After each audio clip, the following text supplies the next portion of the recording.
আসসালামু আলাইকুম ভিউয়ার্স, যে যেখান থেকে দেখতেছেন আশা করি সুস্থ আছেন, ভালো আছেন।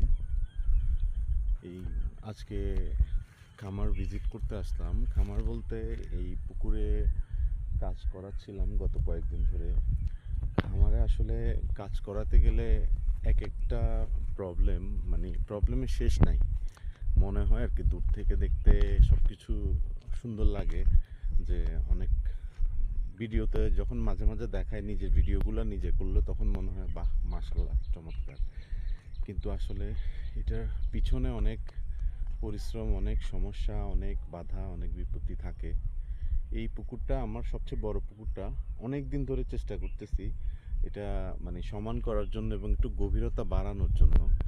এখন কাজ করতে গেলে এই আমার পিছনে দেখতে পাচ্ছেন যে এক্সকাভেটর মেশিনটা, এটা এই পর্যন্ত আমার এই খামারে মেশিনটা ঢুকছে 1 মাস হয়েছে। এর মধ্যে টানা 1 সপ্তাহ কাজ করতে পারে নাই।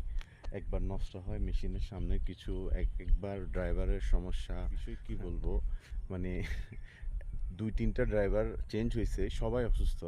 তবে দুঃখের বিষয় আবার একজন ড্রাইভার মারাও গেছেন। আমার এখানে এসে কাজ টাজ করে সে বাসায় গেছে, বাসায় গিয়ে আর ফেরেনি। আসলে দুঃখ লাগে, জিনিসটা আল্লাহ বেস্ট নসিব করুক। কিন্তু মানে খামারের কাজ কোনোভাবেই আগাচ্ছে না, মনে হয় যে আগাচ্ছে না। এই পুকুরটা আমি আসলে পুকুর ছিল, এখন ডেপথ বাড়ানোর চেষ্টা, যে যেহেতু আপনাদেরকে সবসময় বলি যে কার ফ্যাটেনিংয়ের জন্য আপনার সবসময় গভীরতাওয়ালা পুকুর দরকার। তো আমি গভীরতা বাড়ানোর জন্যই এই কাজটা ধরছিলাম, কিন্তু 1 মাস হয়ে গেছে। এখন আরেকটা সমস্যা, বৃষ্টি হয়। বৃষ্টি হওয়ার কারণে বৃষ্টিতে আমরা কাজ করতে পারি না, পানি উঠে যায়। এখন ও লেভেল কিভাবে করবে? পুকুরের গভীরতা, পানি থাকা অবস্থায় আসলে এটা কাজ করা খুবই কষ্টকর হয়। তাই চিন্তা করতেছি, আসলে কনফিউজড আছি যে এই বছর এটা শেষ করতে পারবো কি না আদৌ। কারণ এই অন্যান্য সময় এই মৌসুমে খরা থাকে, কিন্তু এখন তো এইবার এই কয়দিন পর পর বৃষ্টি হচ্ছে। দেখেন আমি পানি ক্লিন করি, মানে পানি সেচ দিয়ে অন্য পুকুরে নিয়ে যাই, কিন্তু তারপরেও পানি আবার জমে যায়, বৃষ্টি এক রাতের বৃষ্টিতে জমে যায়। এই পানির মধ্যে কাজ করাটা কঠিন হয়ে পড়ছে।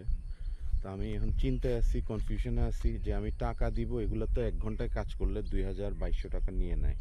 এখন কাজ করাইতে মানে টাকা দিব, কিন্তু কাজটা সাধ্য হবে কি না আমার, সেটা নিয়ে একটু সন্দিহান।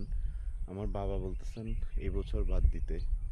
এখন ডাকছি, ড্রাইভারদেরকে ডাকছি, দেখি ওদের সাথে বসবো, কী করা যায়।